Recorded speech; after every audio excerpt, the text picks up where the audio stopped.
नमस्ते, मी रमेश मुकादम. ग्रामोदय विचार माध्यमातून आज लाडली बहीण योजना आणि त्यामुळे प्रशासनावर पडलेल्या ताणाबद्दल बोलण्याचा प्रयत्न करणार आहे. व्हिडिओ आवडला तर लाईक करून सबस्क्राईब करा. युती सरकारनं लाडली बहीण योजना महिलांपर्यंत तातडीने नेण्यात आली.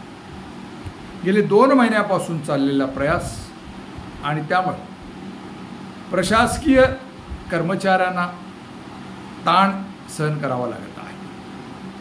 पंचायत समिती, जिल्हा परिषद, नगरपालिका, महापालिका, तहसीलदार कार्यालय, जिल्हाधिकारी कार्यालय, सर्व ठिकाणी कर्मचारी मंडळी ही प्रशासन हे लाडली बहीण योजना यशस्वी करण्याकामी गुंतले असल्यामुळं इतर कामांकडे दुर्लक्ष होत असल्याची लोकांची तक्रार आहे. भिवंडी नगरपालिका, पंचायत समिती भिवंडी आदी ठिकाणी कानोसा घेतला असता बऱ्याच लोकांना त्याचा फटका बसतो आहे आणि त्याचा परिणाम प्रशासनावर होण्याची शक्यता आहे आणि पगार देखील कर्मचाऱ्यांचा वेळेवर होतो का याच्याबद्दल शंका निर्माण झालेली आहे. बँकेमध्ये देखील गर्दी आहे.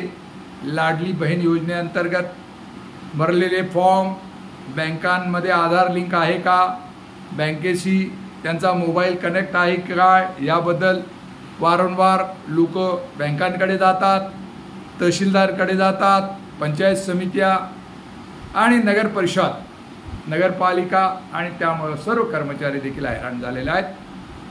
सर्व कर्मचारी मेहनत घेत आहेत आणि लाडली बहीण योजना ही यशस्वी करण्याचा प्रयत्न चाललेला आहे आणि हा प्रयत्न युती सरकारला निवडणुकीमध्ये यश मिळण्यास पात्र होईल का किंवा युती सरकारला याचा फायदा मिळून देईल काय याबद्दल थोड्या दिवसात याचा प्रत्यय येणार आहे. याबद्दल आपलं म्हणणं काय बद्दल कमेंट्स करा आणि माझा व्हिडिओ आवडला तर लाईक करून सबस्क्राईब करा.